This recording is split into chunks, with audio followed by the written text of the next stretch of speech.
mbokk yi asalaamaaleykum mbokk yi jàkkaarloo ak seen bi di Gueweul Noble TV ngeen ànd ci ak Mass Faye Gueweul Noble tey nag mën nar a waxtaanee góor gu tedd gu màgg ñu koy wax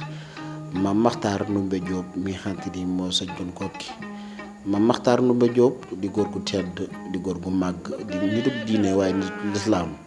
tey nag moom la fas yéene dellu siwaat ci kër gi di Gueweul Noble TV xam nañ ne nag kan mooy Mame Makhtar Ndoumbé Diop di góor goo xamante ni nee naa ku mat a fàttali la ku wat a delloo siwaat la tey nag moom naa nar a waxtaane ci dund gu tedd gi xamante ni Mame Makhtar Ndoumbé Diop dund na ko waaye bala ñuy ñëw dañuy ziyaare ak mboolem ñi xamante ni ñoo ngi bàyyi xel Zen bi di Gueweul Noble TV di bàyyi xel Mass Faye Gueweul Noble Gueweul borom Daaru Saam kon mbokk yi bu leen taaxeeloo ma indi leen jëmm ju tedd ji muy Mame Makhtar Ndoumbé Diop. wul bëgg rek dara maanaam loo kumba jaame